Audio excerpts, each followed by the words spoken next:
The recording is paused. The recording can be started by whoever.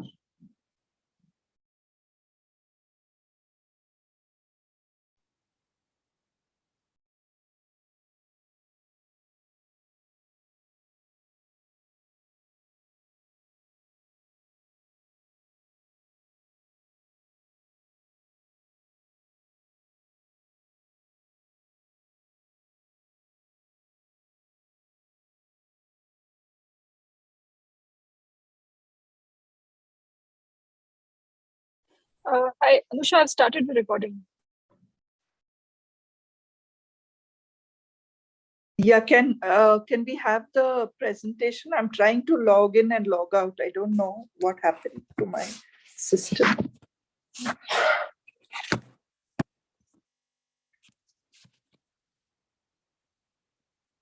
I'm very sorry about this.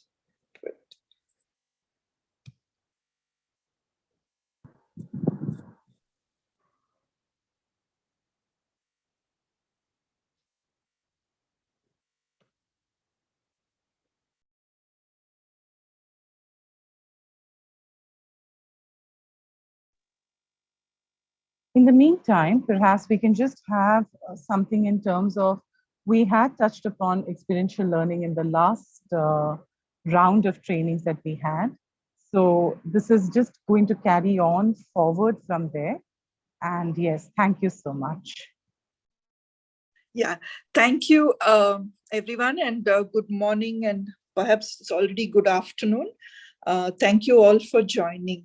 So today we thought we will do something a little different.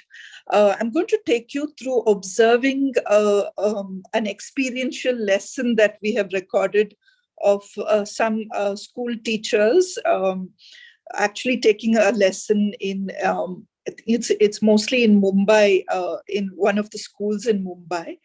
And we're going to start by observing a classroom, and we will go through this whole process of observing this experiential learning classroom, and then we will reflect on what is experiential learning, and we will have some discussions around that.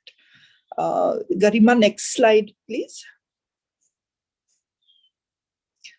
Garima, when you're sharing, I want you to share with sound also, because there are a lot of videos in this.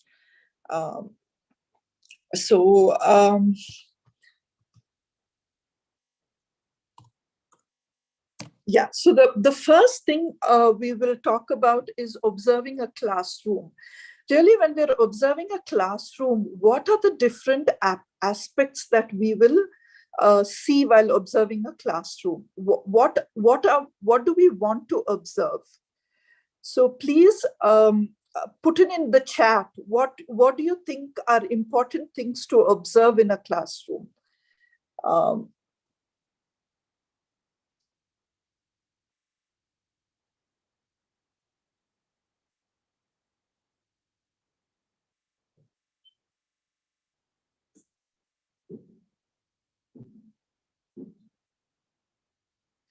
Method of teaching, students' attention, very good. Anything else? Transaction process, excellent. Yes. Whether the student is paying attention, students' behavior, okay. Children, how they participate, yes. Anything else?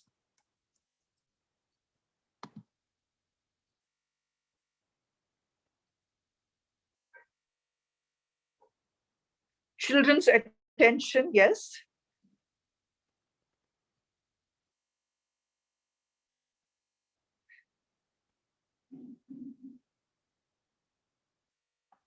Anything else?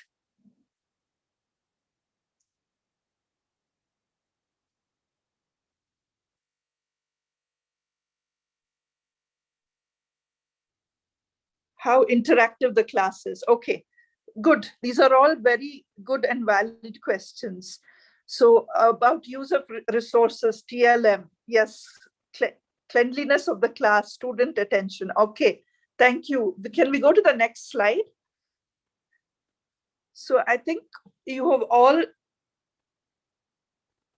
raised very valid points, but really there are four main aspects that we observe in a classroom, or we should be observing in a classroom, and which you have, all of you have spoken about these 4 points in different ways.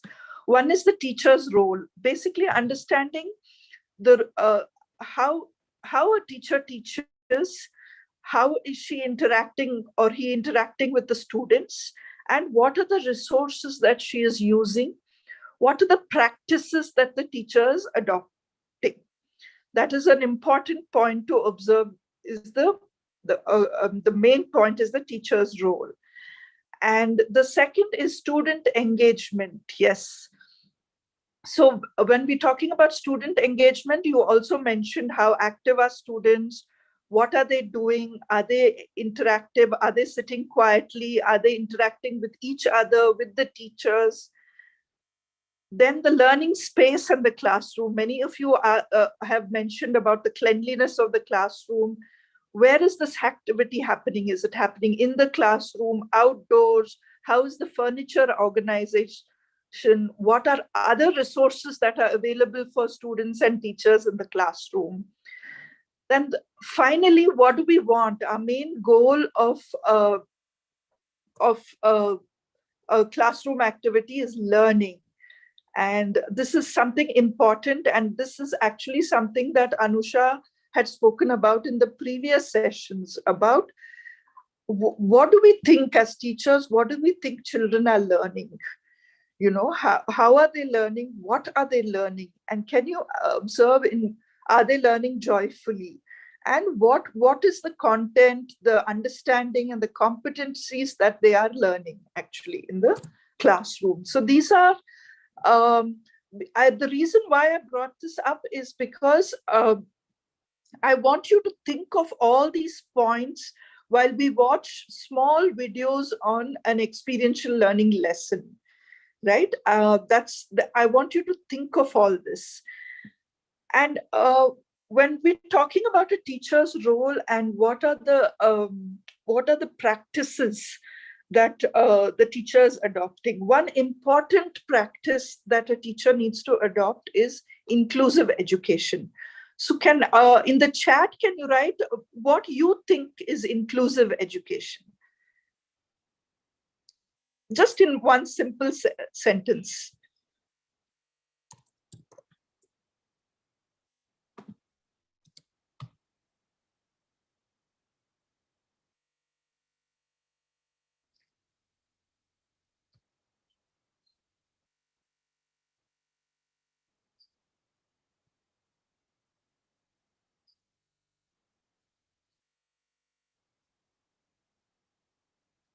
Combination of, okay, let's talk about normal. What is normal? Okay. Inclusion of disabled children. All students participate.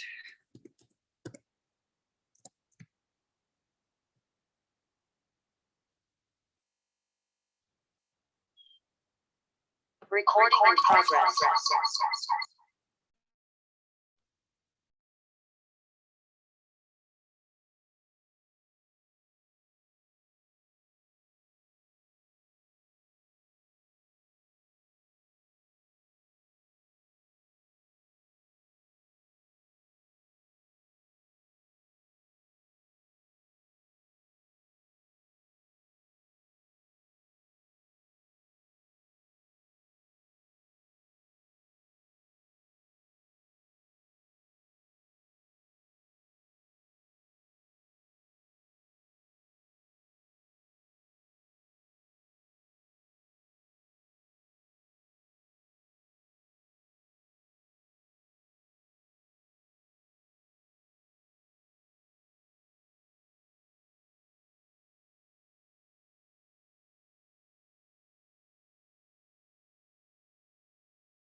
Yeah, I think Bindu has dropped out because of difficulties.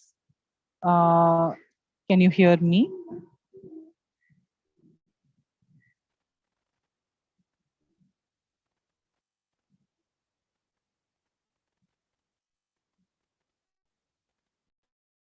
Am I audible, Garima and others? Yes, ma'am. Yes, yes, Okay, ma'am. audible. Go ahead, ma'am.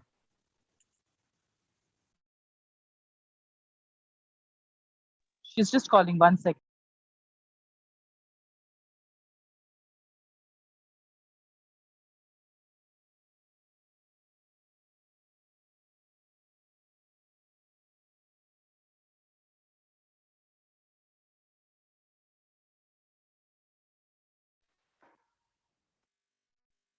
Garima, can you just make Bindu the co-host or host again? Uh, yeah, she is not able to unmute herself.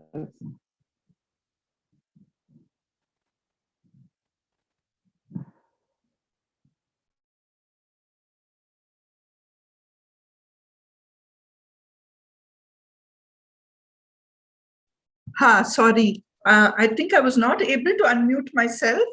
I am now sharing the screen. I'm very sorry about the confusion. There's some confusion with the computer. Yes.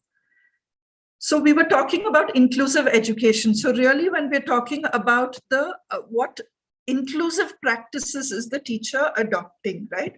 What is this inclusive practices?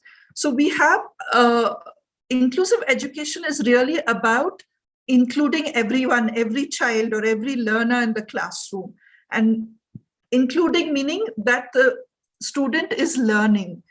And how do we as teachers, as educators, how do we ensure that every child has the opportunity to learn? So there is you might have heard of UDL, the Universal Design for Learning. So what they suggest is that there are three important aspects to adopting inclusive practices in the classroom. These three are engagement, representation, and action and expression. So what is engagement really?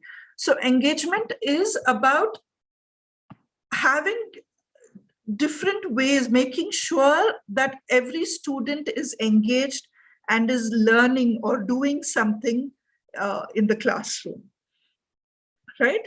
Representation, I'm going through this fast because I just want you to keep these in mind when you are observing the classroom. Representation is having different ways, different methods of representing the same content, different modes of representing the same subject that you're doing for different types of learners and in different ways to enable more learners to participate. Some may some children may get it with just text and lecturing. Some may need more graphical representations. Some may need different kinds of explanations to understand. So is the teacher prepared to represent the lesson in different modes and in different ways? The other is action and expression. So when we talk about experiential learning, really it is about doing. Students should be engaged and be doing while learning, and not passively sitting and just listening. Listening is not the only action that should be happening in students. They should be actively engaged in doing things, in thinking through things, and importantly, expression. So they should be able to express their learning in their own words, in their own ways, and in different ways. Again, in different ways they should be able to represent. Not everyone may be able to speak. Some may want to represent it by drawing. Some may want to express it in different ways. So it's really about the teacher having practices that create engagement, have multiple ways of representation, and have students with action and expression. And like all of you have said, definitely accommodating special needs learners. And And importantly, the teacher needs to reflect on her practice and see what is happening. Reflect on the practice is thinking of how the teaching has gone, who have been excluded, who have I been able to include everyone in the teaching process. So I will go on to the next slide. These are just things that I want you to keep in mind. And I'm going to now, let me share again with,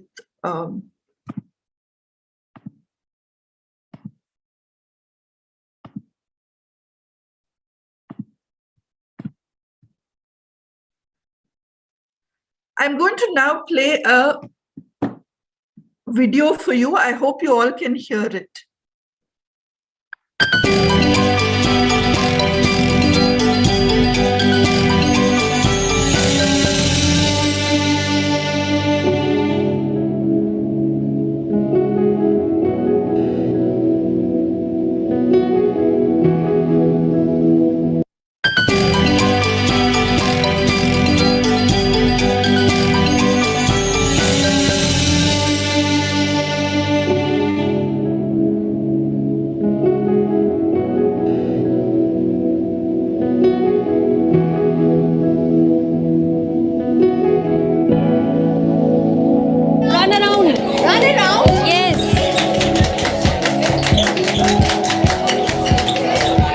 Any module or a lesson plan normally starts with a starter activity.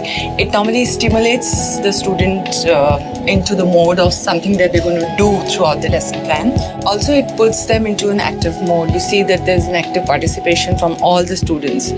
Most of the starter activities would be, kinesthetic in nature, where there's a lot of movement, there's a lot of use of space and use of body. This also sets a context for something that they're going to do later as a concept as well. There's no students, front benchers, back benchers. Everybody is included, everybody is having fun, everybody is enjoying. So starter activity basically is very, very, very, very important part of the experiential learning that we just saw.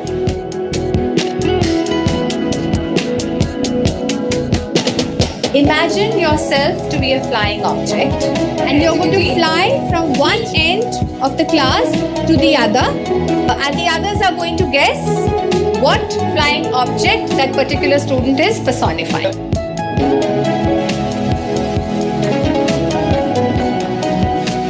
Now we'll divide the class into groups. Each group will go and pick up the object which you think can fly, and your time starts now.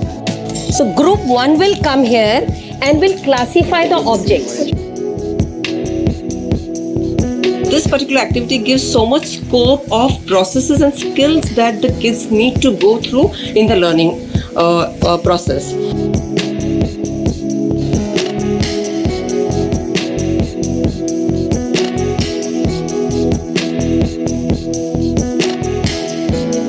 Fly your airplanes into the air. Okay. After that, you go and take a measuring tape and you measure the length that your airplane has traveled.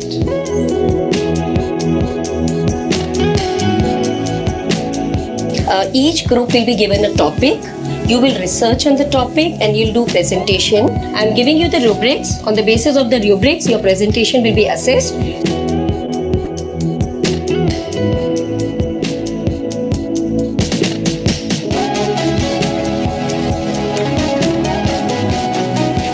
One change to the model that you have just made of your paper plane, and we are going to fly it again and analyze why there is a change in the distance traveled by the plane.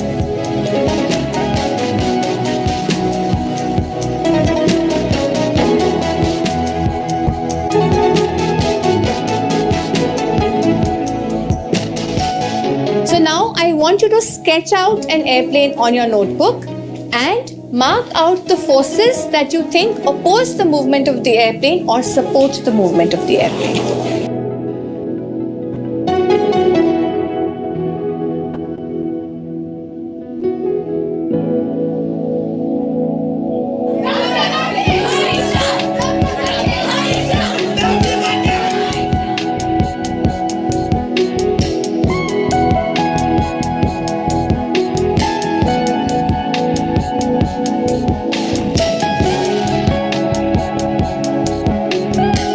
fighter aircraft is a military aircraft primarily designed for air combat at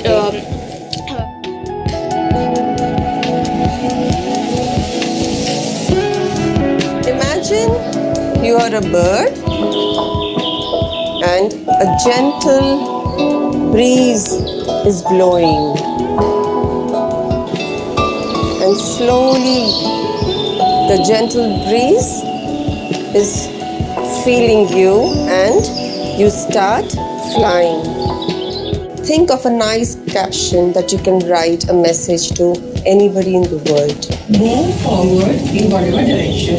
Okay, with eyes closed. And when I clap again, you are going to throw your paper plane in any direction that you want. Pick up any airplane. Few of you can share with us the message that you received and also how it has made you feel. Be positive, don't worry, be happy.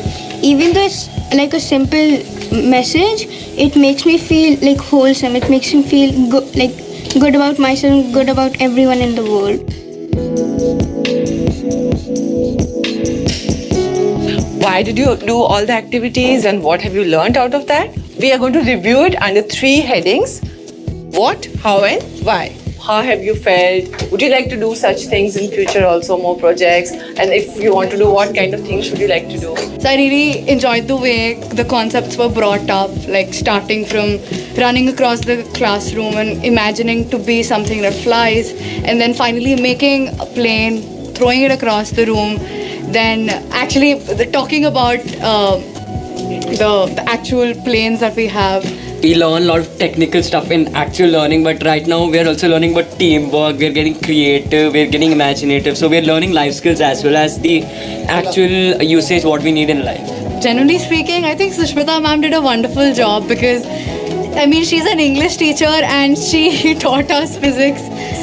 So, I mean, and it came out so well. So the experience of teaching flying to grade 9 has been an eye-opener. The children have been completely animated throughout the entire exercise. They were excited to do the activities. They participated wholeheartedly. And the most important thing is that they learnt a lot. In this entire experience, content was not compromised. They not only learnt physics, they learnt a lot of teamwork. They learned a little bit of origami. They learned how to do research. As a teacher, I think I have matured through this process. I have started thinking in those lines. Maybe I never even thought that something like this could, be taught in this creative way.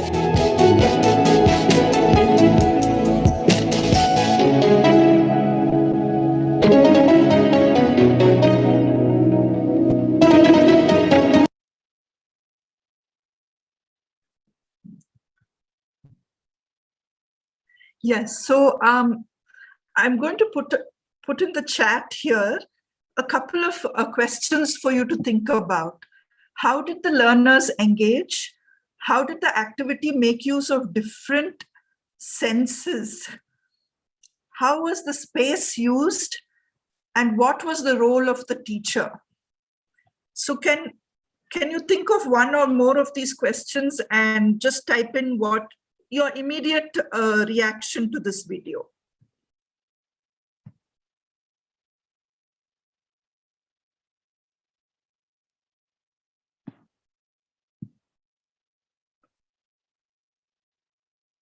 Okay, joyful learning, teacher is a guide,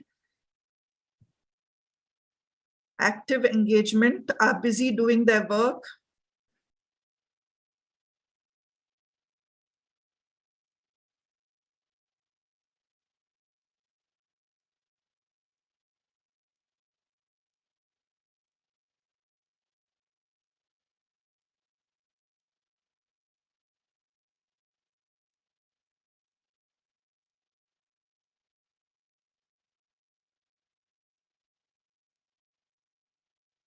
Okay, so we're talking about that. Now, there are many steps that were mentioned about this experiential, how to make an experiential learning activity. What's going on? Yeah. So there is an experiential learning model that has been developed. And, it's not like it's one model, but it really covers all the things that a teacher needs to think about with respect to experiential learning. And the first set is expressing notion, then immediate feedback, exploring and researching, then immediate reflections, creation, feedback, reflecting on learning experiences, and feedback again. So there's a lot of reflection, thinking, feedback, and thinking about what you're doing, right? So what I want you to do is, this is the whole model. What we're going to do now is go step by step. And what does this mean? So I'm going to give you, again, ask you to watch small videos, and then I'm going to ask you questions based on this video. So the first step is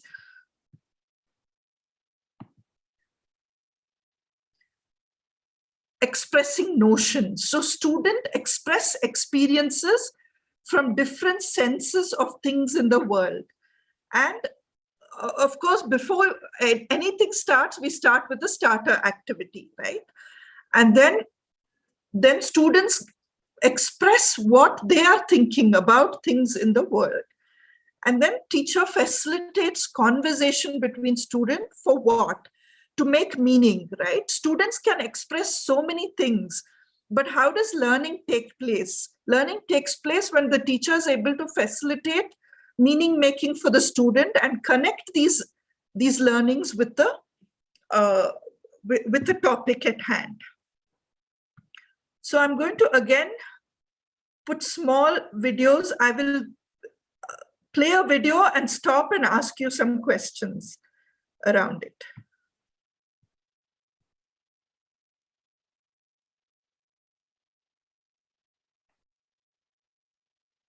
Run around. Run around, run around. Run around. Yes.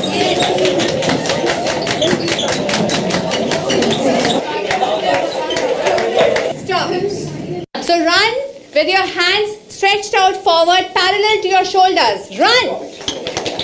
Run. Straight out, parallel to your shoulders. Run. Good. Now run with your hands by your side. Run with your hands Like by this, your like side. this, by your side. Then run with your hands stretched out in the back. Run with your hands stretched out at the back. Now run with your hands straight up over your head, parallel to your head. With your hands by your side, glide. Move your hands and fly, glide. With your hands outstretched. Stretch. Come on. Very good. Now stop. Good. Now make a circle and sit down. Make a big circle.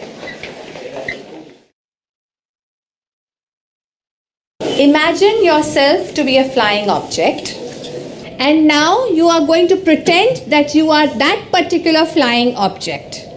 Yes? And you're going to fly from one end of the class to the other, pretending to be that flying object. And the others are going to guess what flying object that particular student is personifying. UFO. Yes, UFO.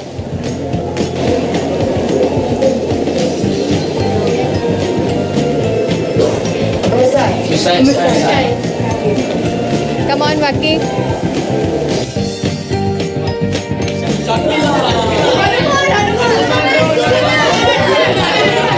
Okay, good.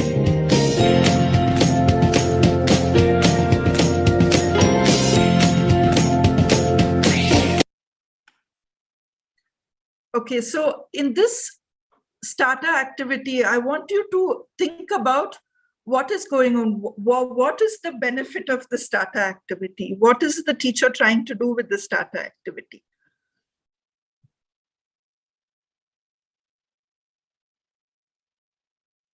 Creativity is too broad, little more specific I want.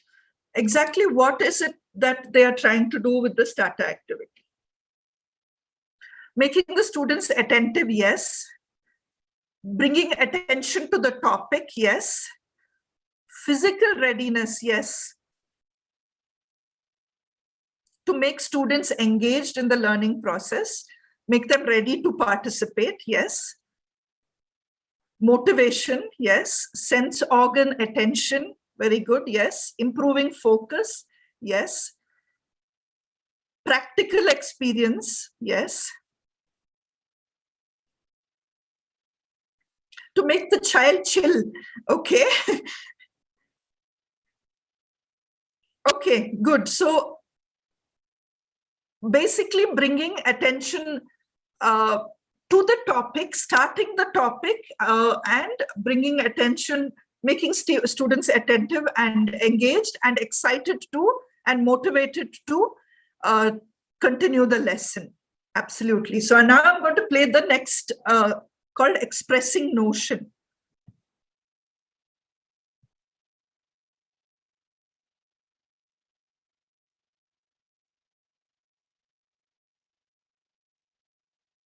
Now we'll divide the class into groups. Okay. Now each group will go and pick up the object which you think can fly. Okay.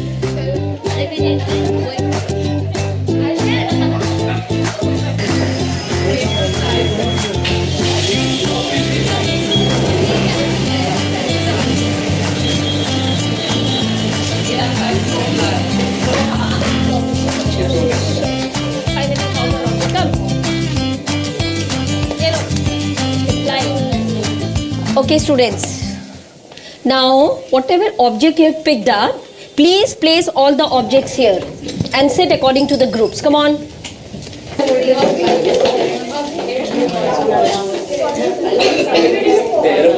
Now, since we see so many objects which you think can fly, so now I'll call you group wise. So, group 1 will come here and will classify the objects. Okay?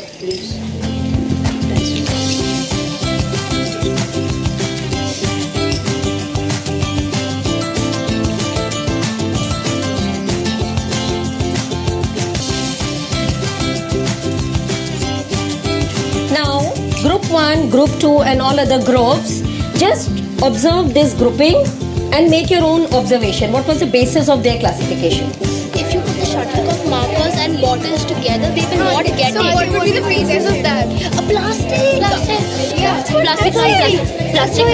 Thank you. That's what I said. Yeah, that's what I'm saying. And we'll put the ball in the middle because it's a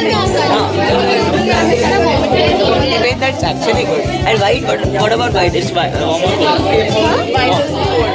Cold. Now one question to all other groups.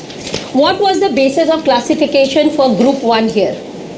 Side plastic to one side, bottles on one side, paper on one side. I mean stationery together. Yeah. Okay.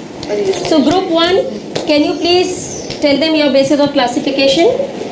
On the basis of function and material.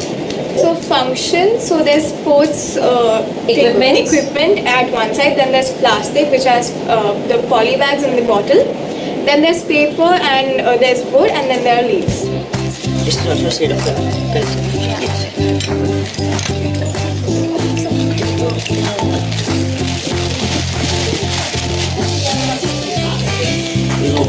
Now each group visually just have a look how they have classified and the basis of their classification of the objects. Okay, so what was the basis of their classification?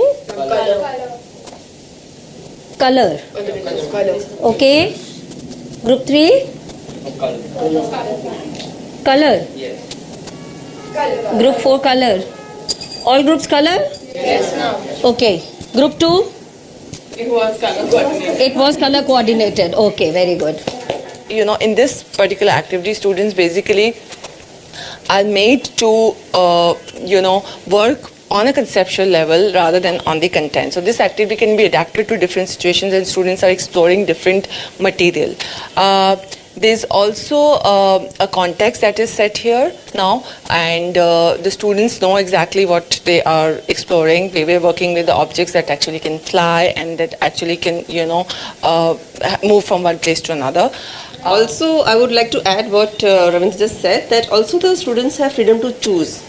We give that kind of freedom for the kids to go out and choose what they want. Also, this is group work, so they have a lot of freedom to be within the groups, and there's a scope of a lot of discussion here. Also, there is a lot of skills involved. For example, there's problem solving skills. They have to do a lot of divergent thinking here, what they're going to classify as. So this particular activity gives so much scope of processes and skills that the kids need to go through in the learning process.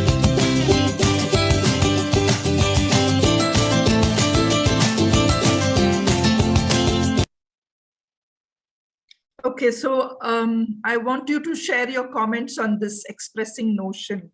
What does expressing notion mean here in this context after seeing this video?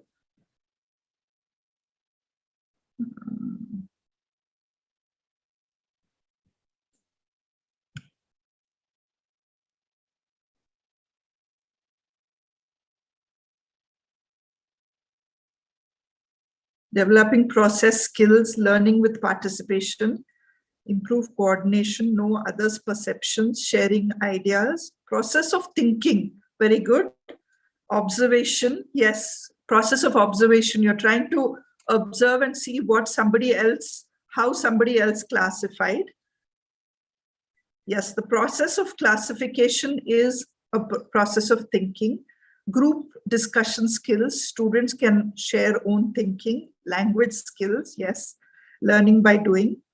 Expressing the concept, yes, yes, correct.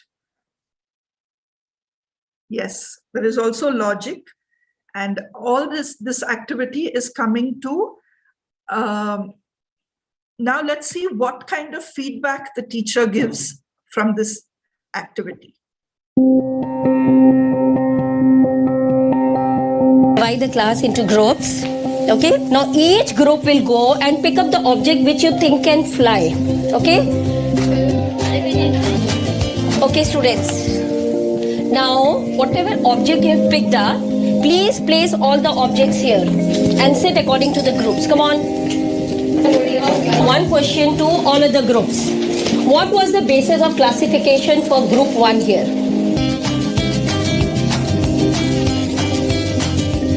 Okay, so what was the basis of their classification? Color. Okay, group 3? Color. Group 4 color. All groups color? Yes, ma'am. Okay, group 2? It was color coordinated. Okay. Feedback after each activity during the experiential learning model plays an important role. This feedback may come in the form of a question, a nod, a pat on the back, or even reflective questions to help students rethink on the nature of activity and things that they learned or missed in the process. How do you think the teacher in the video facilitated feedback for her students? Yeah, so the question asked in this video was, how do you think the teacher facilitated feedback from students? What did the teacher do in this case to give immediate feedback?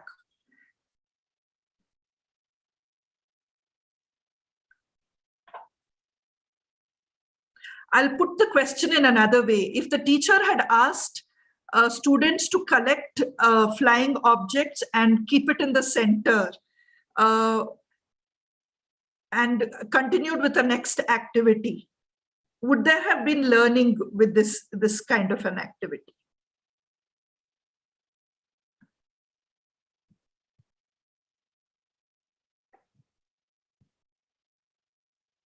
Why not? If you say there is no learning, what did the teacher do? What is the kind of question the teacher asked? Give freedom to express, yes, but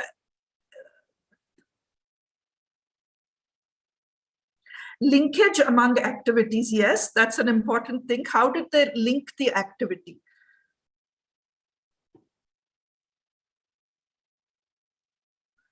So basically after doing an activity, what the teacher did was ask some thinking questions, right? So the teacher asked them to think about how they will classify. She made them actively think.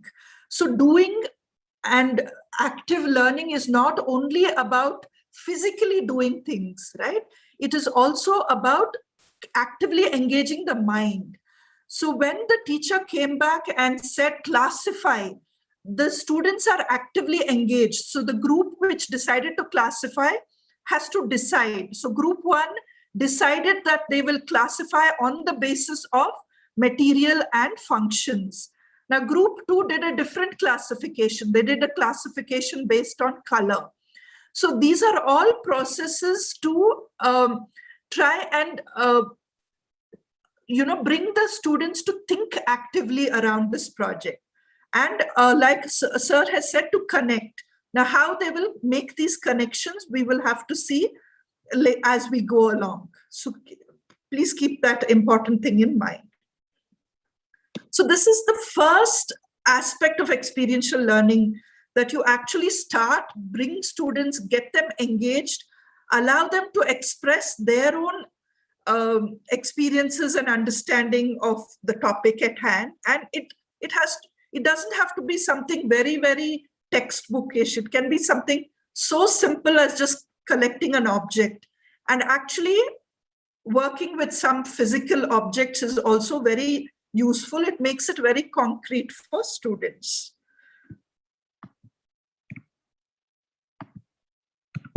Oh, what is happening?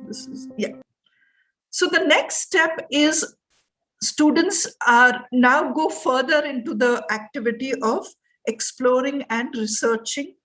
And again, as you see, the teacher's role is on this side here. The teacher's role is on the left. And the teacher's role is really facilitating a lot of feedback, giving a lot of feedback. And as the video said, the feedback can be given in different forms. It can be a gesture, it can be a question, it can be a nod of approval. And so the next step the students go into is that students are actively doing something. They are going into exploring and researching.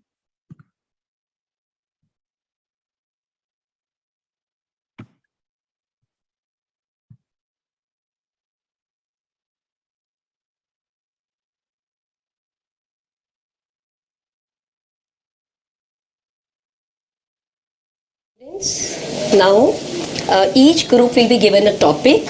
You will research on the topic and you'll do presentation. The topics, the surprising facts that you pick up, the use of the audio visual are the various parameters that we are going to look into.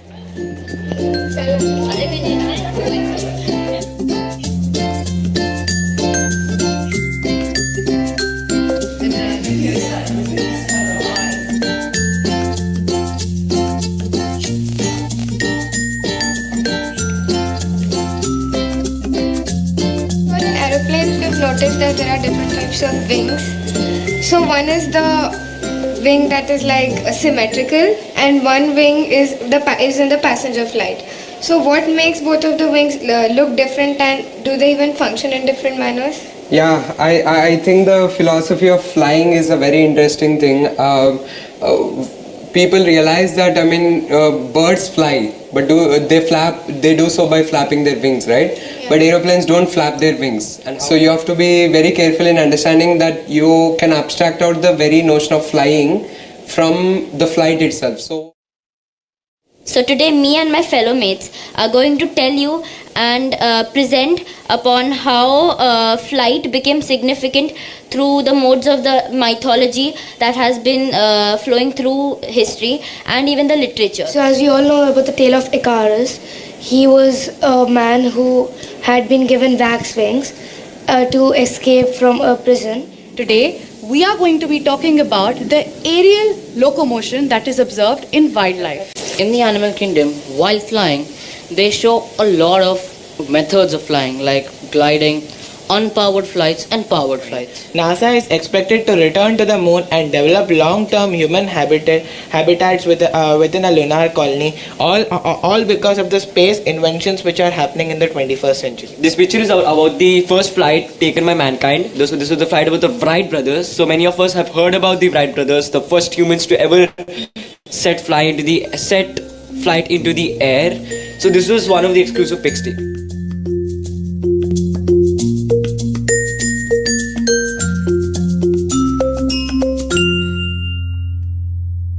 So notice here, what are the different ways that the students explored and researched different topics around flying?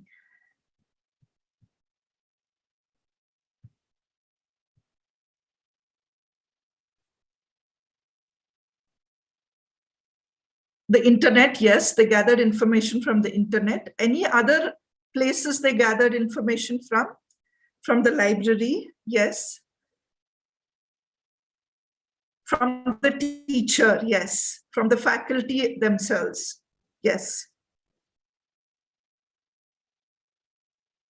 So yes, making a culture of research using different sources, very good, yes. Exploring to content, yes. Ancient days research, yes, they talked about the first flight.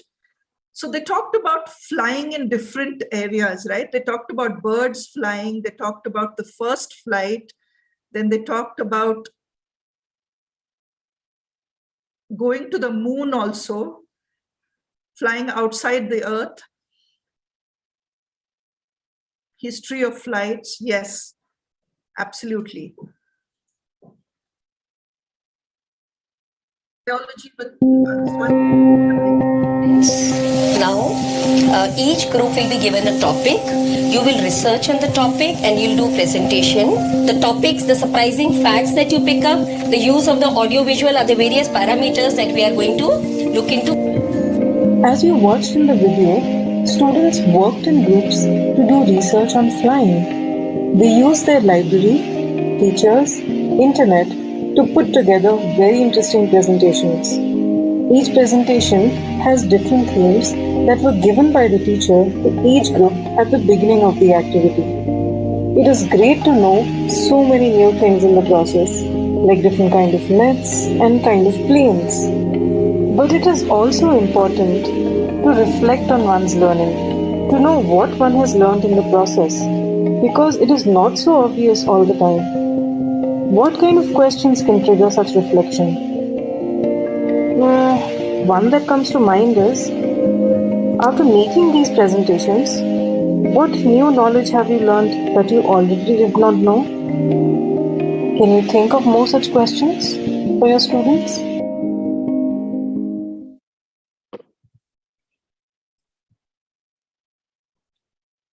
Sorry.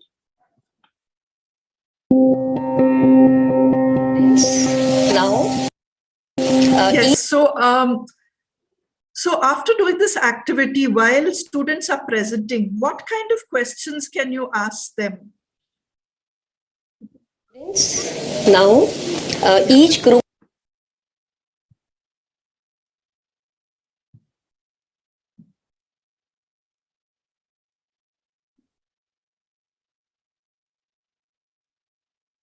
So if these students presented to you, what kind of questions would you ask them? I think, how did you explore? Okay, what is your outcome? Okay, can we fly? How you feel? Okay. Why one needs to fly? Yes, that's a philosophical question. How can you prepare what? What do you want to prepare? Okay. What did you learn from this? Yes, that is a very direct question, reflection question. What did you learn from this? How did the bird fly? What is your experience of what? If you say, what is your experience? Is that a very, too broad a question? Think about it. What is your experience? Can you narrow it down? What experience do you want them to think about? Actually, what is flying? Okay, that's a good question to ask students. What do you think is flying? And see what kind of definitions they come up with. How do you feel about bird flying? Okay, so a lot of feeling questions are also coming. What helps the body to fly? Yes. Is there any correlation between birds flying and aeroplanes flying? Yes. Yes. So we can see that you've asked questions about feelings, questions about flying itself, and asking students to think a little bit more cognitive questions like, differences. What do you define flying as? Can we fly without wings? Yes, these are all very good thinking questions. We've also engaged students in their feelings about what do they feel about flying? What do they feel when they fly? Yes, very good. So it's only when we reflect on our learning and when we reflect on what we do, that's when we learn really. Correct. Yes, very good. Oh, sorry. Page down. Yeah. So next is, we said it's very important, like even in the inclusive education and the UDL framework, we said that action and basically creation is very important. That is expression. Expressing your knowledge in some ways by creating, it could be anything. You create an artifact, you create a piece of writing, but the importance is about being able to express your understanding of a topic, right? So let us see how they created here.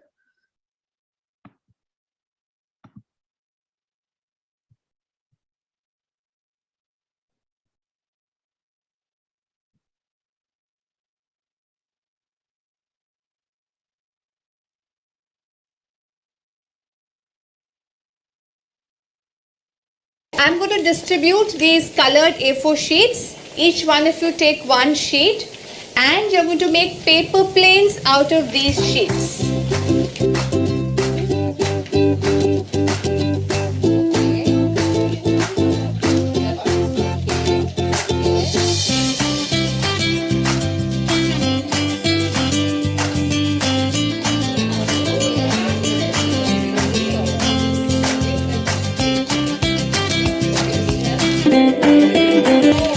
Like this, like this.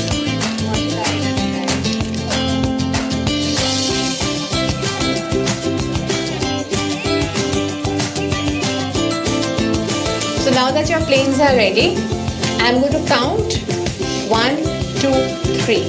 On the count of 3, you're going to fly your airplanes into the air. Okay? After that, you go and put a mark at the point where your airplane has landed. And you take a measuring tape and you measure the length that your airplane has traveled. 1, 2, and 3. It's from this line. Round it off.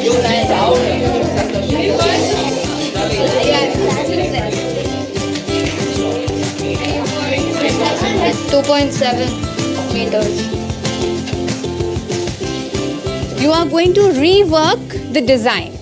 Make one change to the model that you have just made of your paper plane, and we are going to fly it again and analyze why there is a change in the distance traveled by the plane.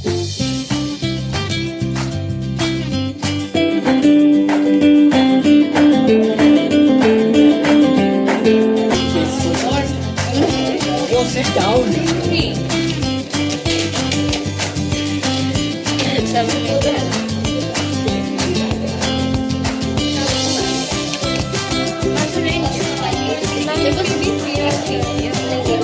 1 what modification have you made in your plane? So instead of keeping the panels inside, I've flipped them outside, and Okay. it has made it more directionally accurate. I've single layered the back part so that it is more lighter and it can fly more quickly with a higher speed and momentum. I've Okay. made this for some style. Okay. I've made this more pointing so that it can cut the air. Cut through the air.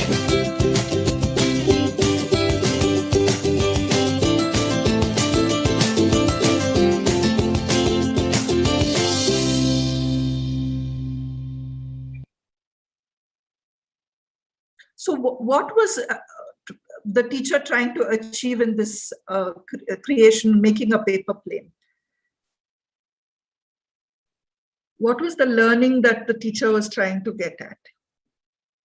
Trial and error method to fly more distance. Yes, more perfection. Design. Design in what way? Can you expand on that? Design of what?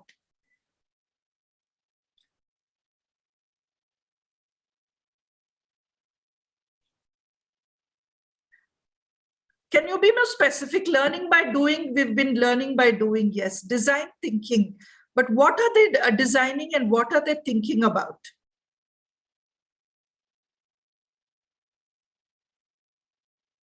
Thinking about the process of flying. So what about the process of flying?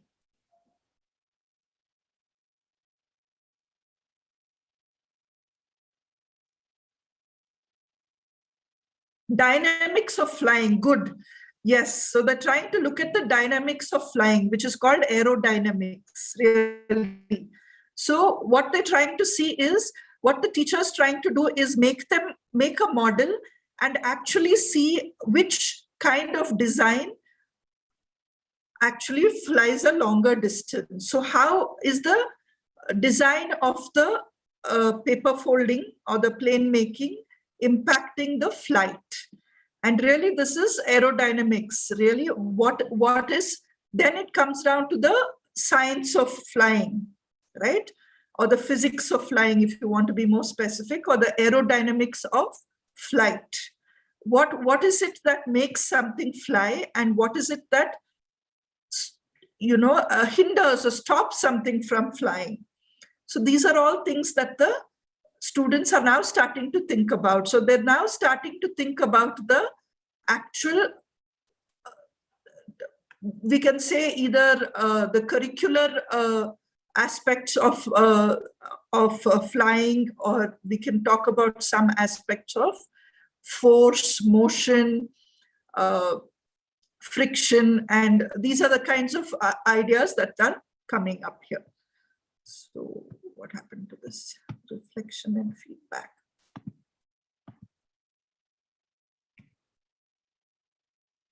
Sorry, here. So finally, what is important is for actually students to reflect on their learning of this whole activity. So let's take a look at it. So what we're going to do is we're going to take a little bit of your reflection on these last 2 days, that why did you do all the activities and what have you learned out of that? Okay, so what I'll ask you to do first is we are going to review it under 3 headings.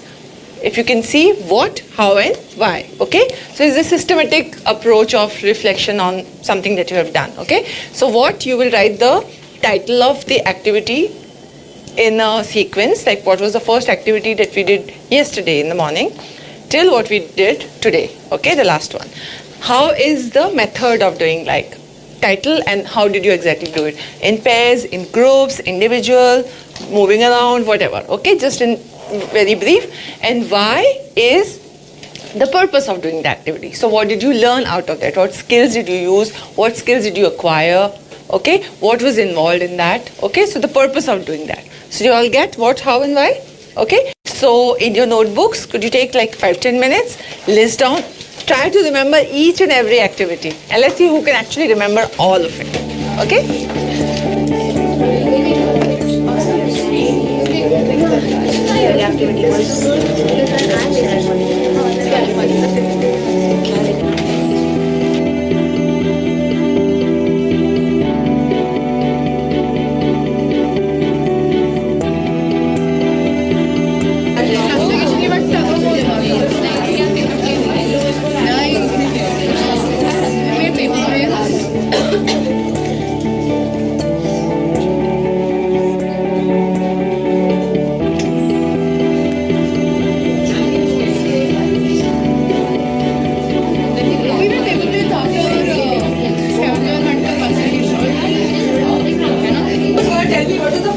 activity?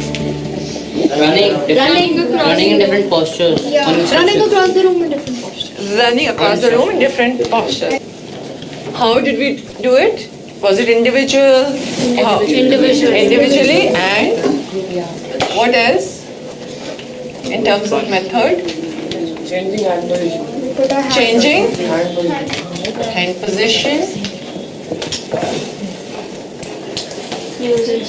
Why do you do that? Cheering up. Cheering up? Energizing. Energizing. Exercise. So it was warming up, energizer. At the same time, a lot of laughter also. I could see everyone kind of, So was it fun? Was it a fun activity? So you like it was fun? After this? Collecting the objects from the Personifying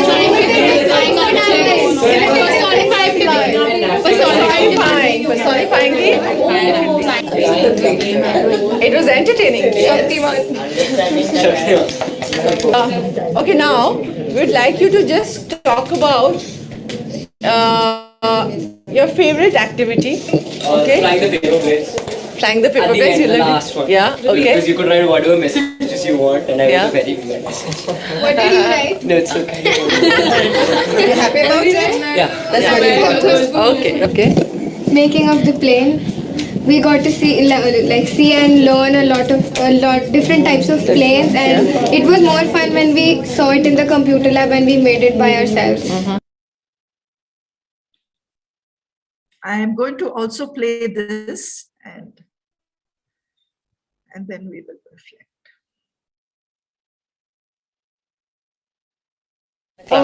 Generally speaking, I really enjoyed the concept of a very interactive classroom that we had over here.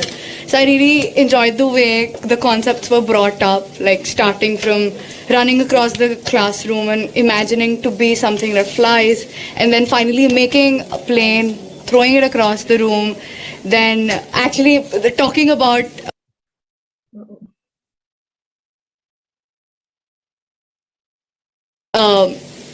the actual planes that we have. So I really like the concept of such a practical and a very interactive classroom. Wonderful. Yeah. It actually takes classroom learning to a next level, because you usually learn from the board, but over here we learn through different activities. So it makes it a bit more sporting as well as a bit more interesting, as it involves research. Okay. It's like always better than mugging up from your textbooks instead of understanding it in the class. So that's what I liked about this learning. We got to know each other even more. So our friendship even grew stronger, and we made strong bonds. If this is going to all other schools, I want ma'am to come back. Okay, great.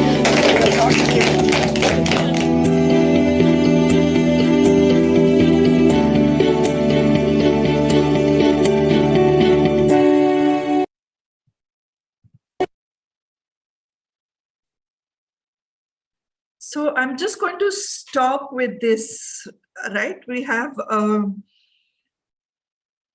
how do we reflect? Reflection is very important. As you can see, throughout this model, teachers were reflecting, students are reflecting, and it's not so much the doing, but the combination of doing and then reflecting on what one is doing, that the learning happens. So really and one of the models that Borton says about a reflective model that Borton suggests is especially about our teaching is what, so what next, right? Why do we reflect? Because we want to improve what we're doing and we want to take action about what we're doing. So what is really what happened in the classroom? So what did we observe? The teacher's role, the student's engagement, student learning, and where and when these other, the learning space really. So what activities did I do? How did students engage, for example? Those are the questions you will ask yourself. What happened in the classroom? Then, so what? Reflecting on teaching. So how did I teach and what did students learn, right? So I did all this, but what was the outcome? How did my teaching go? And really importantly, what did students learn from all this? and then taking action. So now you know what happened, so you know what kind of learning happened and what kind of issues you faced when you were teaching. So how can you change so that it improves for the next time? So really, that is the whole process of experiential learning, and wanted to make you all understand it through a real, classroom experience of teachers. So I'm going to now stop and give ourselves some time to reflect on this whole experiential learning, right? And I will stop sharing actually and ask these questions. Karthik, I would ask you to enable, to unmute people who want to talk. Enough in the chat. Whoever wants to talk can raise their hands and we'll.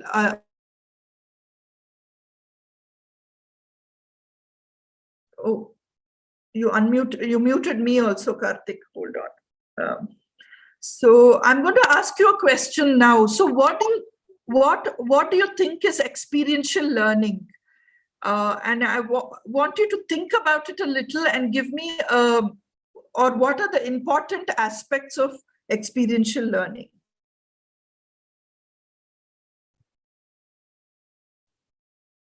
Anusha, please come in here also. Yes, I will, definitely. Yeah.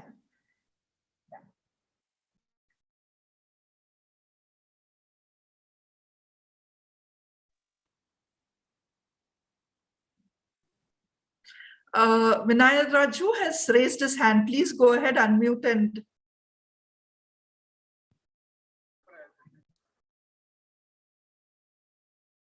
Yes, sir, please go ahead. Yeah, good morning, all of you. So what the teacher did exactly is engaging the students meaningfully and provided opportunity to explore, and also it's an opportunity to understand the inner concept of the flying. So without giving lecture, teacher gave an opportunity for the students to explore themselves, to understand what flying and how the flying involves, what are the different steps, history, and this makes the students to learn the things on their own. So he will, the concept is very clear for them. Instead of listening in the classroom, they are engaged meaningfully, they participated, they interacted, they talked to their teacher, they visited library, and even they shared their ideas with their colleagues, and with that they created something new and presented and shared with their friends and the colleagues. So this all involves the learning. So this is what that exactly happened in the classroom. Thank you. Thank you. KS Ananta has raised a hand. Madam, good afternoon. Is a very good space for learning, madam. This type of learning gives the enthusiasm to the students, and they they participate themselves, and the own thinking that the creativity may come outside whenever they are experiencing the different sources. They are taking the different sources for the research purpose. So while they are attending library or while they are attending any other teachers, they'll get the source of information more than that which is there in the textbook, and is also a scope for having self confidence. It builds the self confidence that I can do this type of research in future.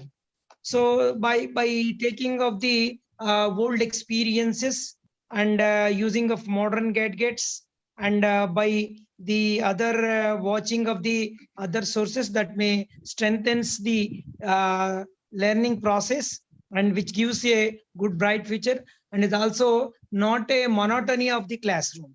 So it beats the monotony of the classroom, and it gives the more scope for the children. Thank you.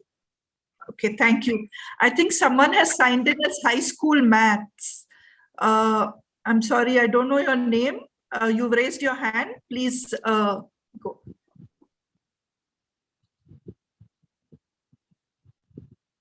Please unmute, sir.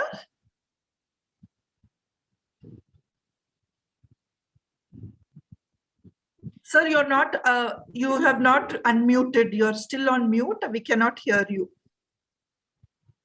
I'm also seeing very interesting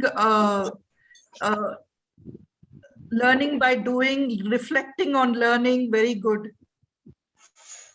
Yes. Sir, you have not unmuted. I'm going to ask Ramaya to unmute and talk, and we will come back to sir. Yes. Yeah, thank you, ma'am. Welcome back to CLIx, and really it's a great experience with you. And from the inception of the program, where it has been designed at this, and we went to Mizoram also. It was a great experience with the team of this CLIx team. So what you said, the experiential learning is now it is very essential for bringing out the innate abilities and the making the child very skillful in the subject, where child can get the opportunities, so that at the school level the role of the teacher is very, very important, providing such kind of experiences and designing the experiences is very important step for the implementation of this kind of pedagogical aspect in the classroom. To according to the class and the subject concerned, teacher has to design such kind of experiences or experiments or activities where child can participate with the wholeheartedly. That I mean, which can lead to the joyful learning without having any inhibition or any restrictions like that. If they could get such kind of opportunity, they can explore on the subject and they can experience. From that exploration and experiences, they can come to a conclusion. They can give some inferences. So from that opinions, the teacher should be a what kind of facilitator. You should collect the experiences and organize them in a proper way. Then connect to the subject. Then they could be generalized by the students, and at last that will be evaluated by such kind of experiences also. That means either activity or an experiment or a project, whatever it may be. So which depends upon the nature and the level of the content, and then it is the way to bring out the learning outcomes, or what we say academic standards according to our curriculum. That is very essential, ma'am.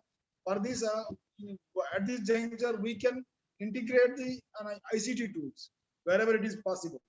That we have a good backup with this team or CLIx team. Then wherever the computers are there, let's coming to particular to mathematics. If I don't have a computer, one computer is there, I can explore the GeoGebra on computer.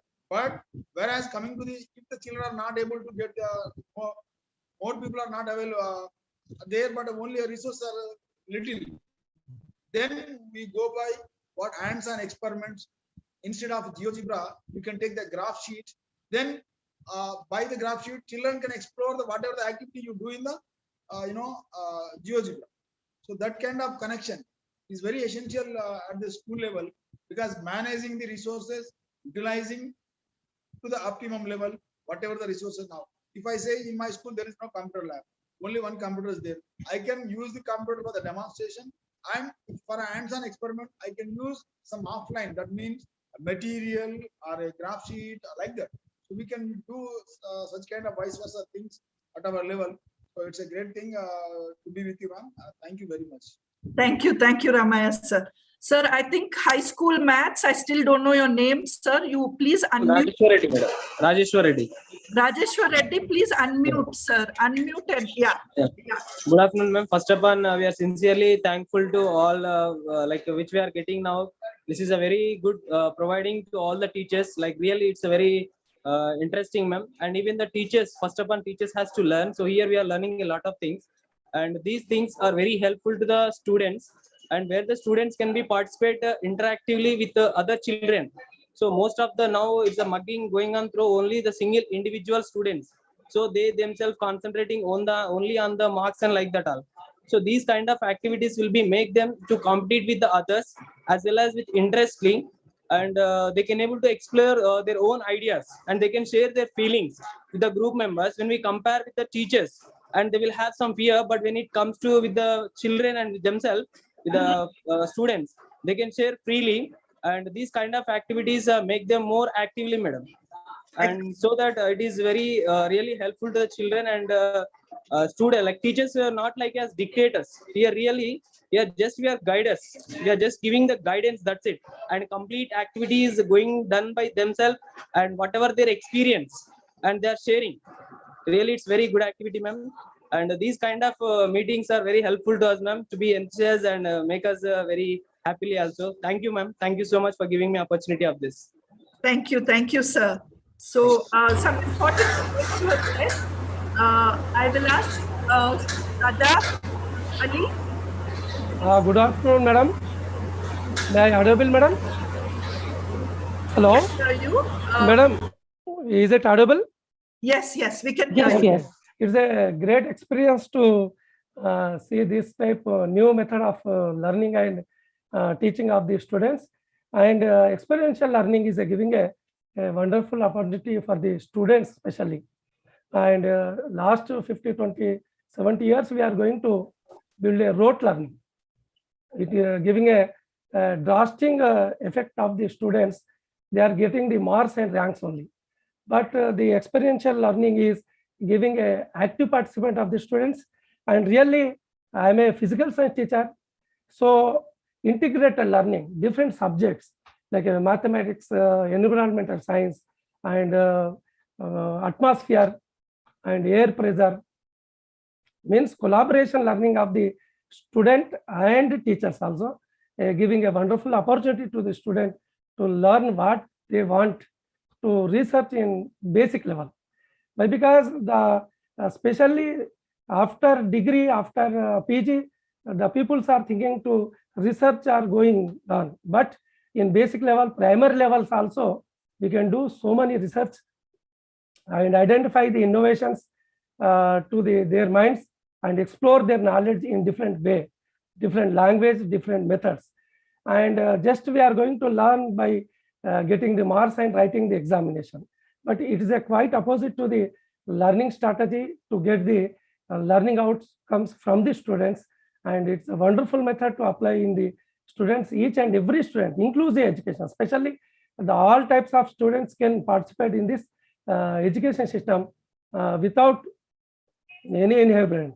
So it's a great opportunity to introduce this learning methodology in the classroom, madam. It's a great opportunity to us also. Thank you very much. Thank you. Sir Lakshmi Natham, sir, you have raised your hand.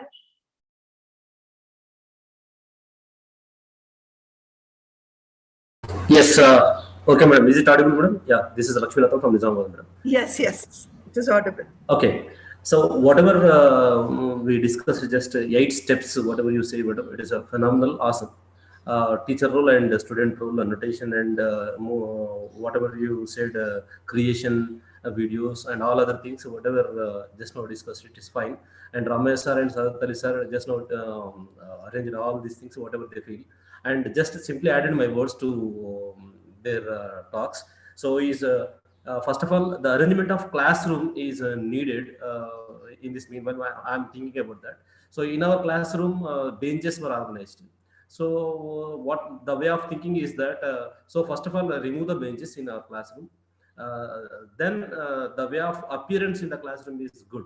So then only we can, and one more thing added is that the bag movement.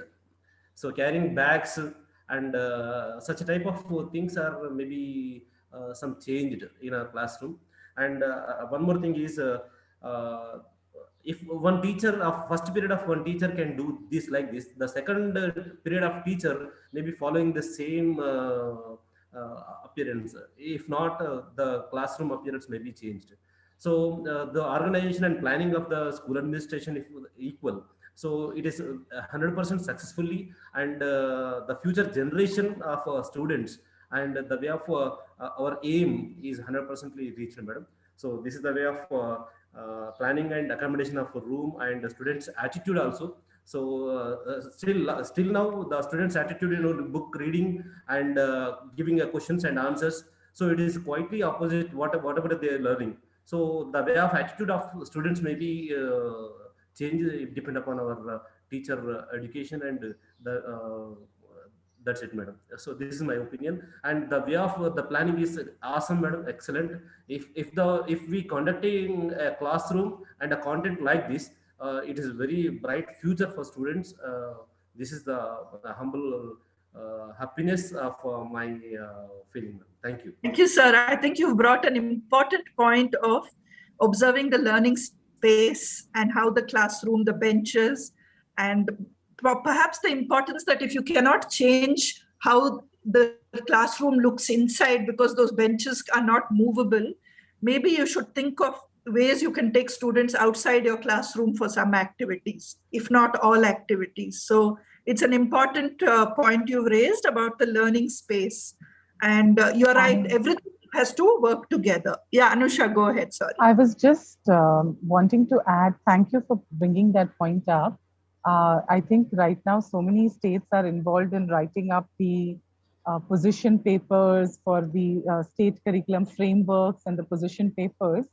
So I'm sure some of you may have, inputs to give, and these would be wonderful aspects to talk about in curriculum and pedagogy overall, in inclusive education aspects. These are identified. And thank you very much for raising these points, but also do share them in other spaces as well. So it becomes a policy and a position at state level and hopefully also at the national level. Definitely the intention is there, and very important point of spaces and management and materials for that is really raised. So just wanted to identify that. Yeah, go ahead. So I think I just wanted to bring up before the next person who's raised their hand comes. Madam Indira has said how to implement like this to complete academic syllabus in the year. Madam, this is a question I think we all have to reflect on a little more. What is the difference between completing syllabus and students actually learning? You may complete the syllabus in paper and say, okay, I took lesson 1, 2, 3, 4, 5, and you completed it. But you may complete it for administrative purposes. But do you know if students have actually learned? Have they actually enjoyed the learning process? I think as teachers, we need to reflect and find ways to balance this.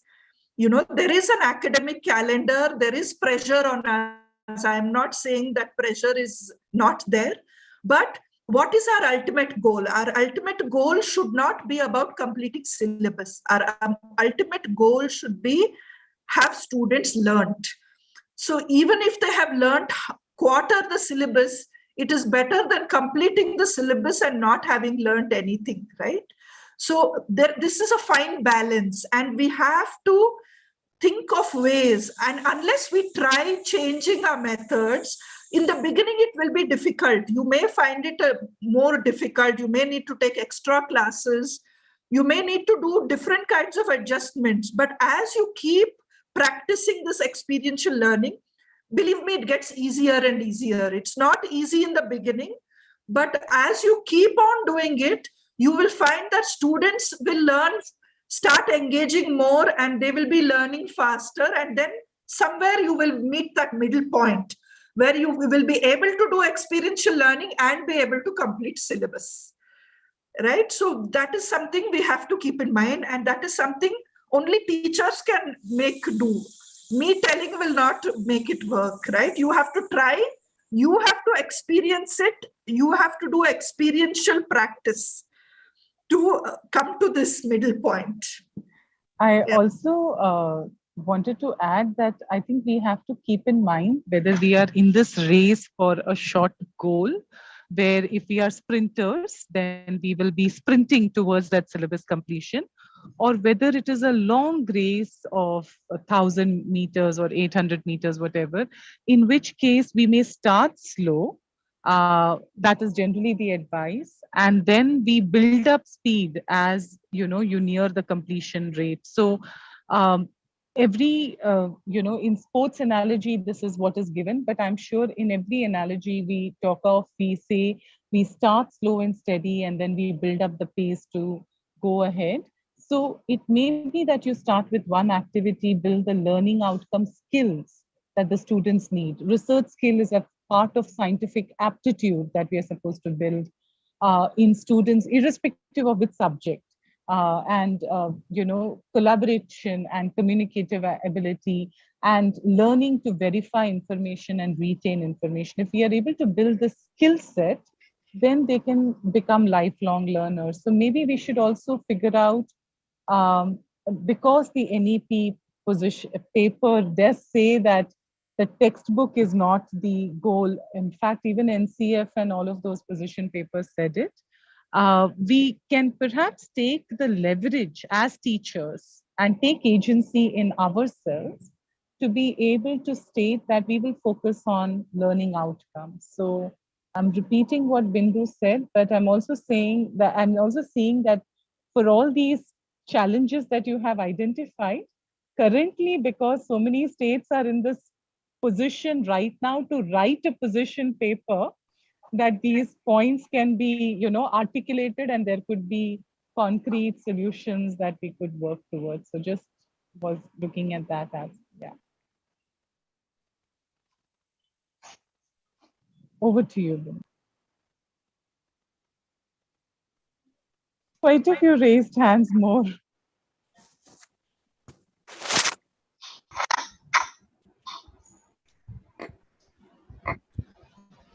You're on mute, Bindu.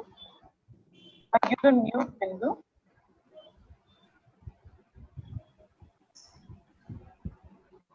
Hello, Dharmendra sir. Yeah. Good morning, ma'am.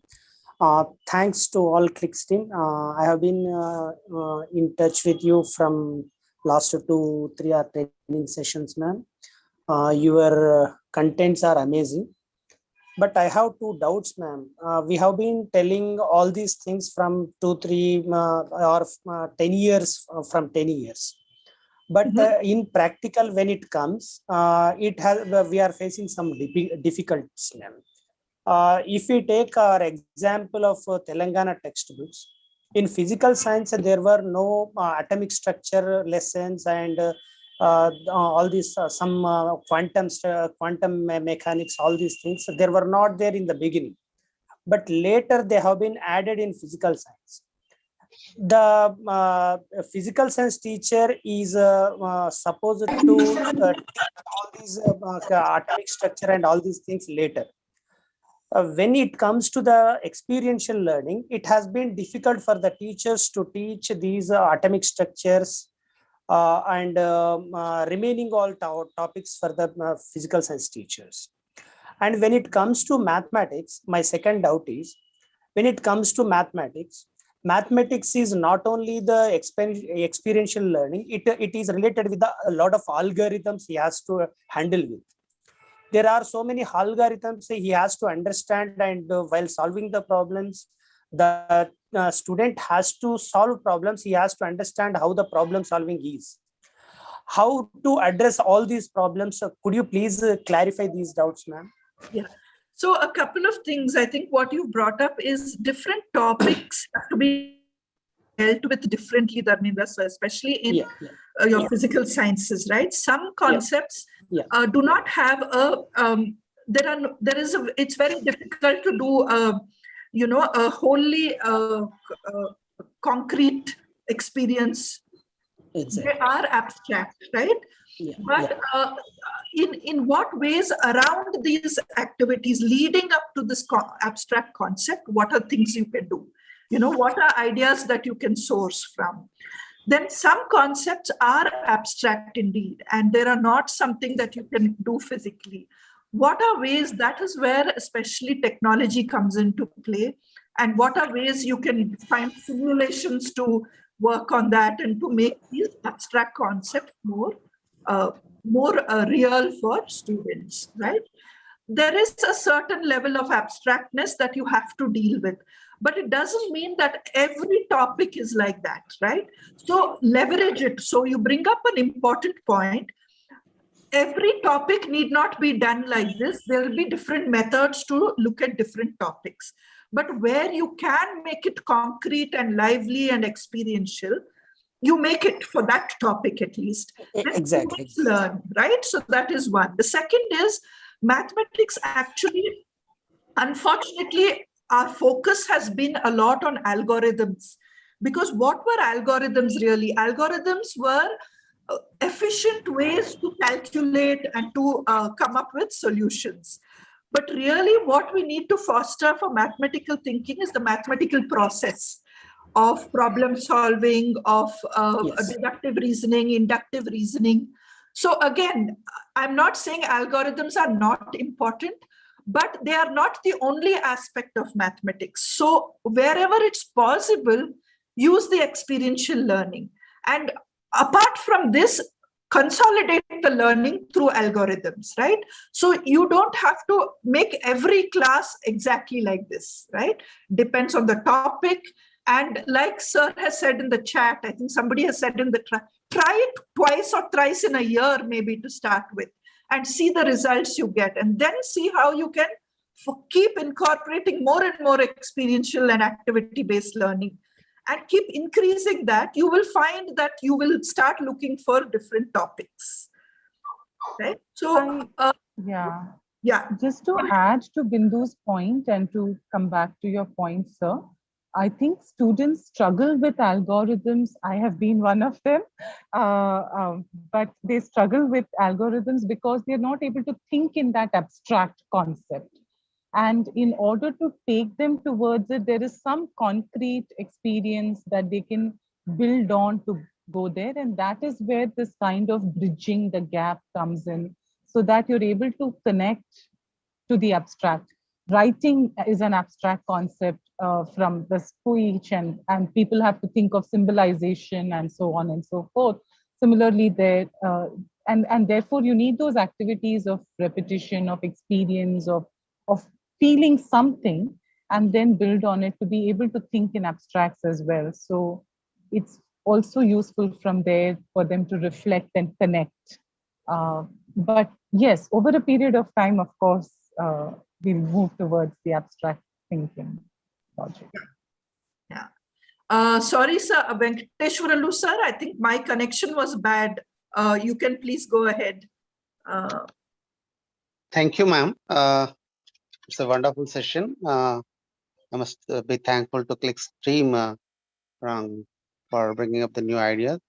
Of course, though it is not new, if really this experiential learning and joyful learning, if these two things mix together and make this learning enjoyable and more sensible, but we should think of the practicability in our school atmosphere.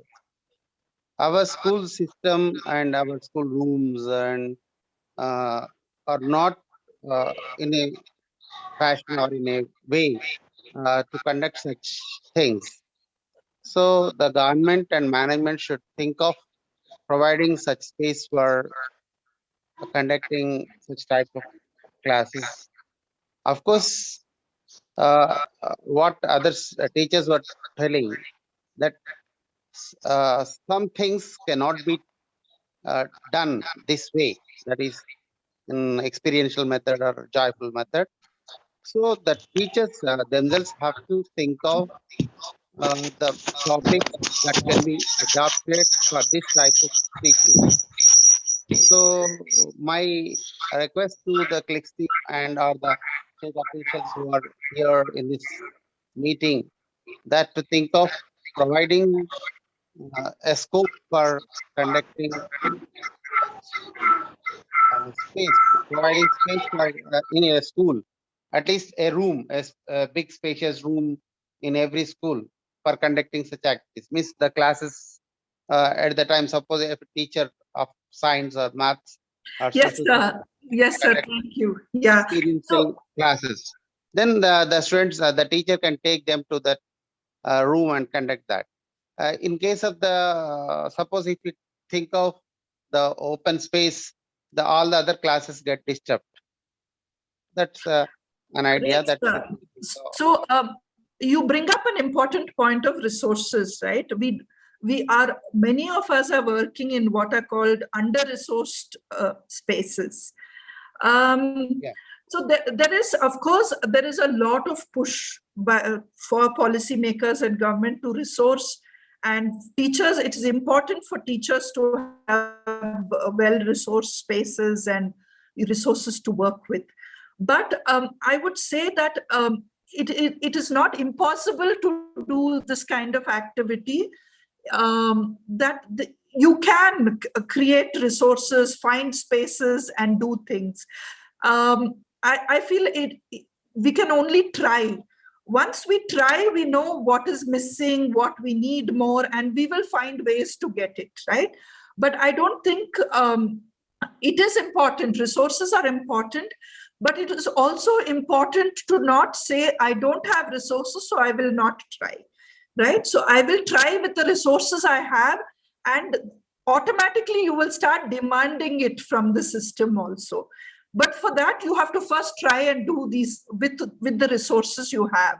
And I think Ramaya sir was talking about it when he talked about GeoGebra. He said, if you don't have computers, use graph sheets. You know, if you have one computer, demonstrate and then do hands-on activities. So we have to also try. No teacher will have every resource. But of course, we are under-resourced, and we must also demand for more resources. But at the same time, if we start doing these experiential learning activities, our demands will be met. If the system sees us doing more experiential activities, more project-based activities, they will think it is worthwhile to give these resources. So I think we must start with what we have. But it is an important point. That is right, madam. Where there is a will, there is a way. Yes. Of course, people can find the space, and if we have really willing to do such things, we can find our source. That's not a matter, but we have to think on the lines. Absolutely, and I agree with you. That is an important point. So I think Allappu Venkateshwaralu has been raising his hands for a long time, and I have missed. Please, sir, you want to unmute and talk?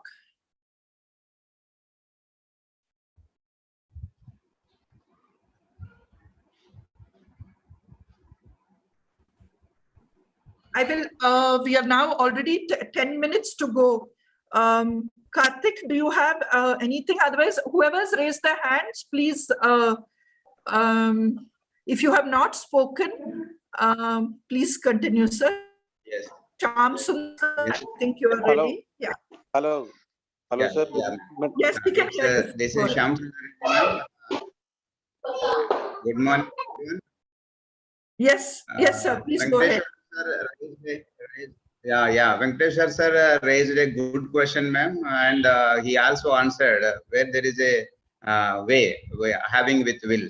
So yes, everybody will have the same problems in the school, but if we have a little bit initiation and a little bit interest over the experiential learning, every student will participate very happily and enthusiastically. As we having that systems and the KAN as in our schools, we are using them. By utilizing the systems, the children are getting very happy and learning very interestingly. And in our schools, whenever I take the class in classroom, means in the four walls, the student will get some bored. Whenever I take the students outside, they will get very amused and happy. The learning will take place qualitatively by doing in this way. Many years we've been learning, but we are not practicing. If a teacher has a little initiation and a little interest to take a little bit ideas on based on that concept, every teacher has their own idea to create different type of activities, different type of ideas to get and inculcate the innate abilities of the children. So it is a great opportunity for us to learn, and it is a great initiation for teachers to make the children very happy in the classroom. And every student will seek to come to the school in this way. If we follow, if we run our schools and classrooms, every student will get very happy. And as Madam asked about that syllabus also, it is also very important question and answered very well, ma'am. Because the syllabus is not important, but what the children are learning, what the teacher is being done, and how the teacher is making use of his or her aids, and how the children are learning, it is very important, not the syllabus. We must have the competencies, what the competencies we have in each and every class, that we must need to learn. Based on that competencies, if we go and run the experiential learning, if we create a different type of activities, it is really a beautiful class. So I'm very much happy to have such a great training through this CLIx, and I thank everyone who participated and who supported and who Thank you, sir. Thank you, sir. Certainly we continue this, and we support, and we also give this away to our that is colleagues and everyone who are meeting with us. A great class, ma'am. I'm very happy with your class. Thank you, sir. Thank you. Thank you. Srinivas, sir, you have raised your hand. Would you like to say something? Ravi Kumar, sir, yeah, you can go ahead, sir. Ravi Kumar? Yeah, madam. Very nice to see you, madam, all of you. Thank you, sir. So you do it again.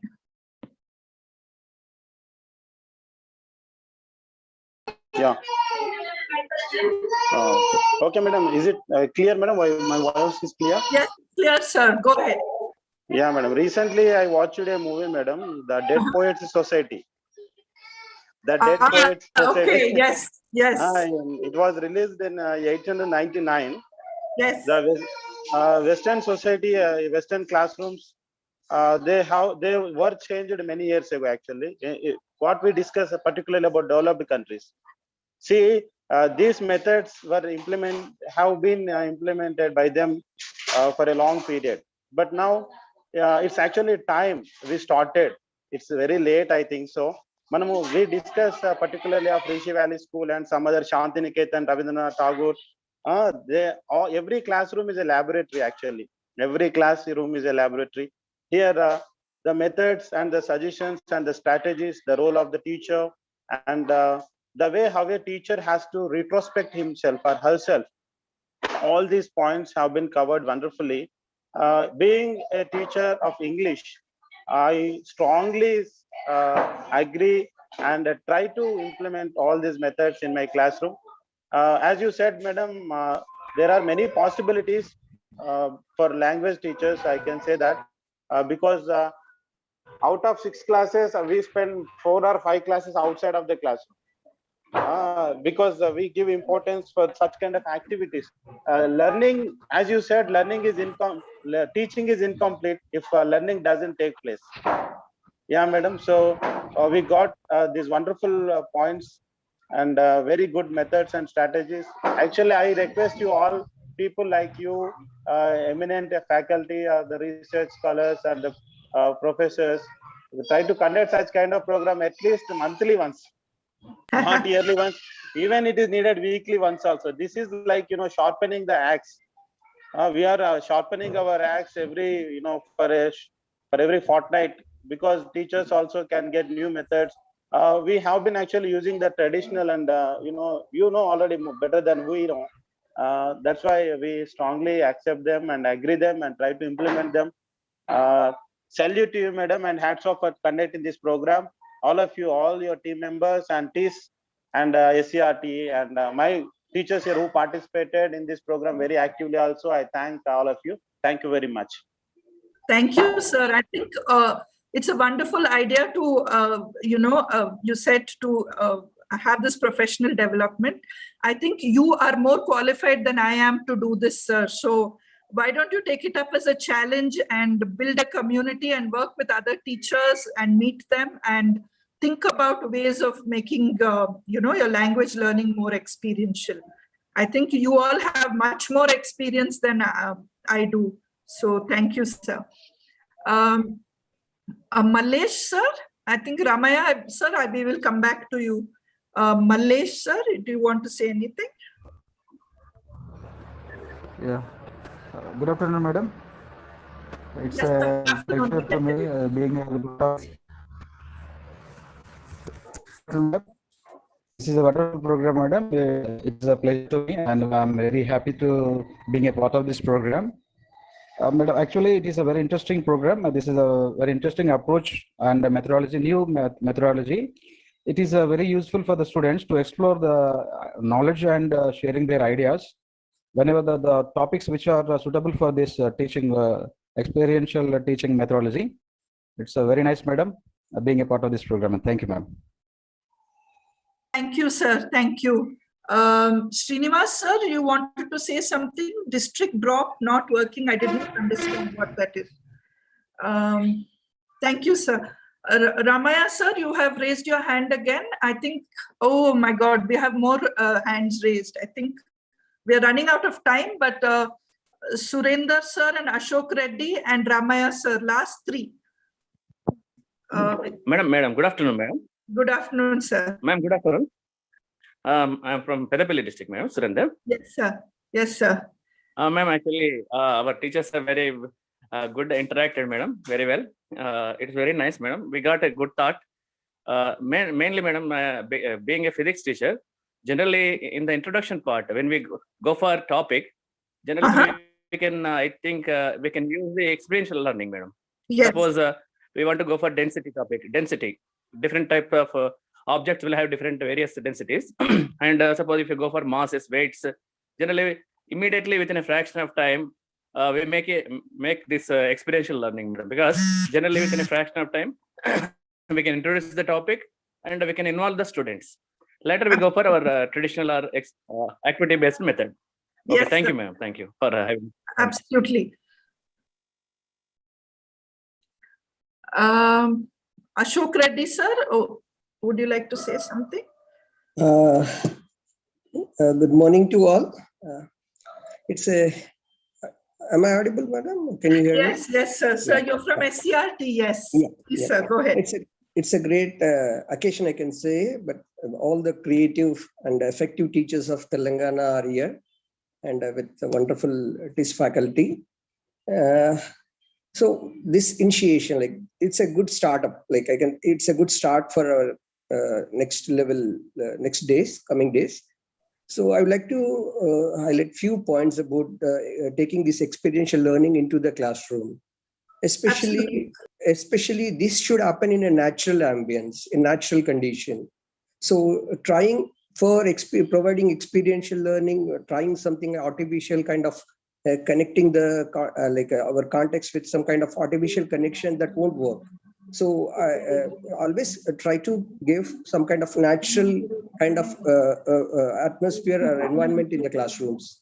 That is very much essential, and the relevance is very much important. Like how far your activity, your plan will connect the real learning, how far it is connecting the context of the learning, that must be taken care.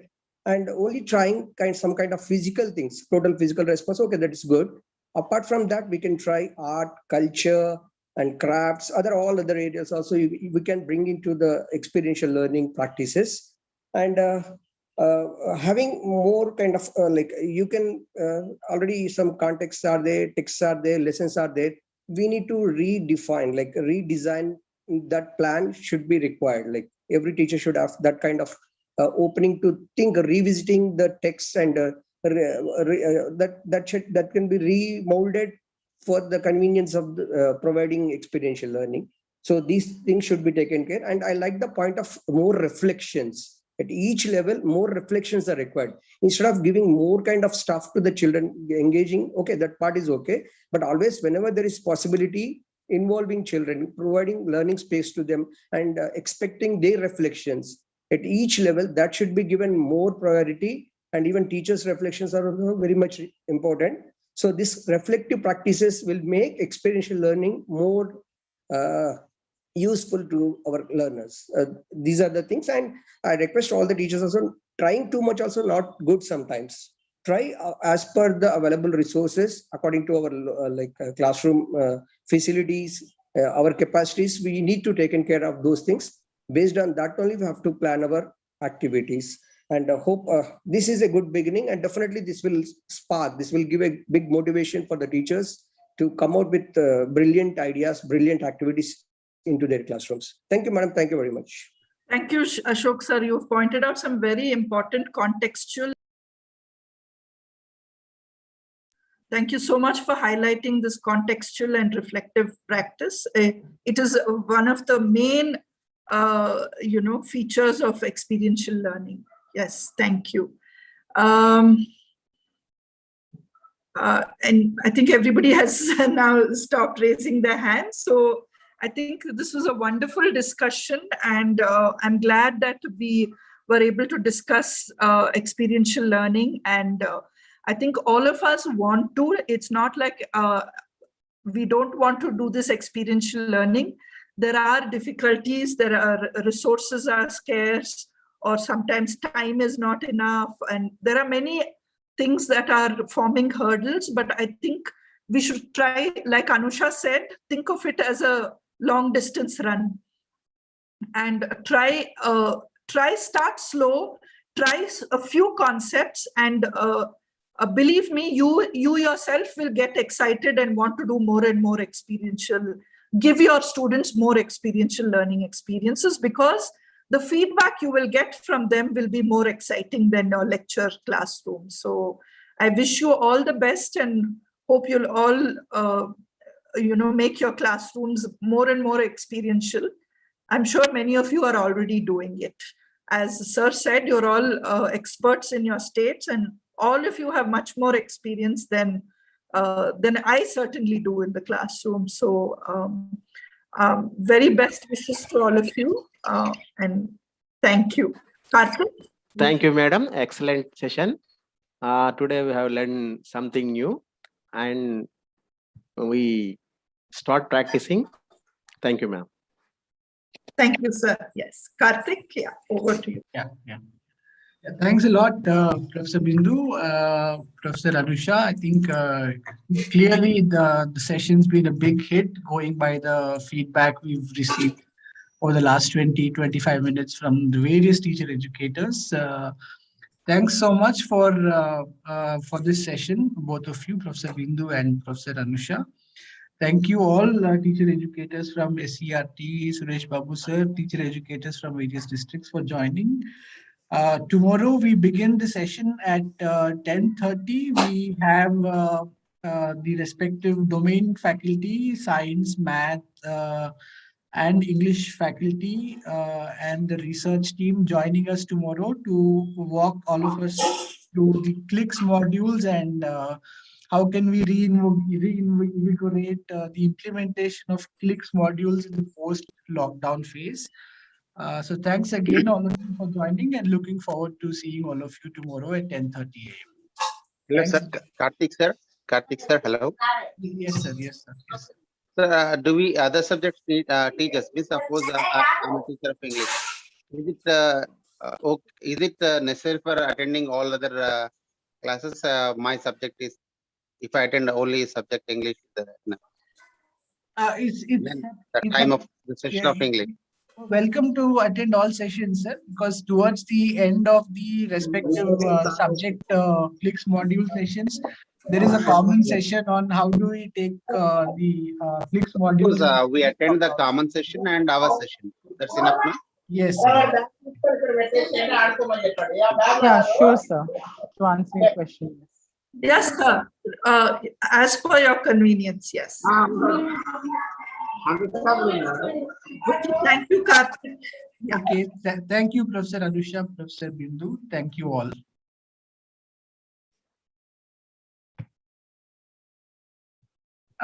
Please fill in the attendance form. It's being circulated on the chat box.